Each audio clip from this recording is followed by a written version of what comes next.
L'élimination physique de Vladimir Poutine.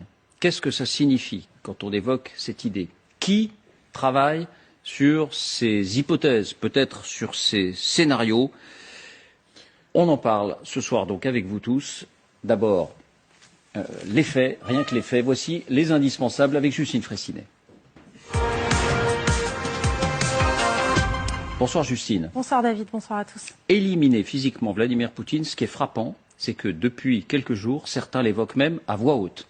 Oui, ça peut sembler digne d'un film d'espionnage, mais effectivement, un ministre des Affaires étrangères européen l'a pourtant formulé publiquement, c'est Jean Asselborn. Pour lui, Vladimir Poutine est, je cite, un bandit et un dictateur. Et si le peuple russe savait tout, eh bien, il renverserait le Kremlin. Il a donc déclaré en direct à la radio luxembourgeoise. C'est peut-être tout ce qu'on pourrait souhaiter, que Poutine soit réellement, physiquement éliminé pour arrêter tout ça.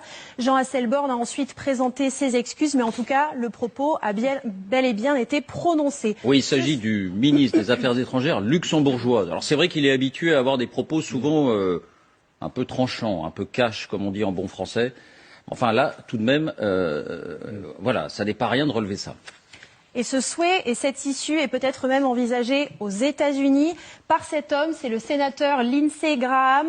Lui aussi appelle purement et simplement à éliminer Vladimir Poutine. Il explique que la seule façon pour que ça se termine, c'est que quelqu'un en Russie élimine ce type. Vous rendriez à votre pays et au monde un grand service. Mais en France aussi, eh bien, on a entendu d'anciens militaires, et pas des moindres, évoquer cette hypothèse, notamment Christophe Gomard, ancien chef des commandos opérations spéciales, chargé donc des missions les plus périlleuses. Écoutez-le. Alors tuer les dictateurs a toujours été effectivement un des objectifs de certains. Donc oui, il est toujours, c'est une des actions possibles. Voilà. Voilà ce que dit le Christophe Gomard, l'ancien général Gomard. Et puis la tête de Vladimir Poutine est aussi mise à prix. Oui, par un ex-oligarque russe, il s'appelle Alex Konanikin, établi aujourd'hui aux États-Unis, en Californie, et il promet $1 million à tout officier russe qui neutralisera le président Poutine. Et là, eh bien, vous allez voir qu'on bascule dans un western parce qu'il a publié cette image sur les réseaux sociaux, sur Facebook. Wanted, dead or alive, recherché, mort ou vif. Le post a été supprimé depuis, mais en tout cas, la récompense, elle, tient toujours. Bien, alors ces hypothèses, on imagine, mais peut-être à tort, vous nous direz si c'est le cas ou pas, on imagine que les services secrets de tous les grands pays militaires travaillent dessus, en tout cas les ont examinés. Justine, à quoi est-ce qu'une opération homo, comme on dit, pourrait ressembler ? Eh bien, la première hypothèse, c'est un bombardement. Et pour cela, il faut d'abord savoir où se trouve Vladimir Poutine.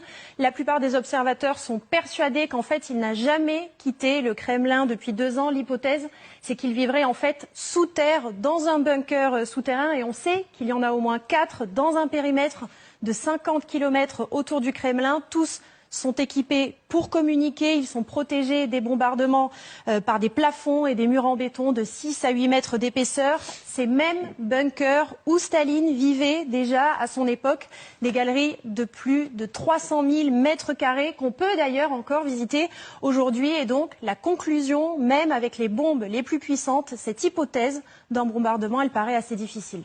Oui. Alors, quelles sont les autres hypothèses ou scénarios ? Eh bien, une attaque, mais menée avec des complicités, que ça soit un empoisonnement ou une attaque par arme à feu. Et ça ne peut se faire qu'avec des agents infiltrés dans l'entourage direct de Vladimir Poutine, c'est-à-dire donc l'armée russe ou le Kremlin. Et c'est en tout cas la stratégie qui est évoquée par Rémi Koffer. Il est journaliste et spécialiste du renseignement. Écoutez. Les services secrets occidentaux doivent penser à tout. Donc naturellement, il doit faire des plans pour toutes les configurations, par des missiles, des drones, des choses comme ça. Il faut être extrêmement bien renseigné sur les déplacements de ce président. Et si vous êtes aussi bien renseigné, ça veut dire que vous avez des complicités à l'intérieur. Ça serait risqué et gros de mettre un agent double qui aurait accès au Kremlin en action, parce que évidemment, cet agent double-là, il risque fort d'y passer. Un agent double. Là aussi, vous entendrez dans un instant. Est-ce qu'il y a des précédents dans l'histoire, Justine ? Oui, tout le monde pense d'abord à Hitler. Il a échappé à plus d'une dizaine de tentatives d'assassinat. Et la plus connue, effectivement, elle venait de l'intérieur en 1944. L'officier allemand Klaus von Stauffenberg a fait exploser une bombe au pied du Führer. Et d'ailleurs, Hitler en a réchappé de justesse. Autre précédent, cette fois, on est en 1963. La CIA cherchait à éliminer Fidel Castro avec un stylo empoisonné au cyanure. C'est un responsable de la CIA qui avait chargé un agent double de le donner à Fidel Castro, mais il n'a pas réussi à l'approcher. Et enfin, plus récemment encore, cette fois nous sommes en 2020, les États-Unis ciblent le général Qassem Soleimani, c'est le numéro 2 virtuel du régime iranien.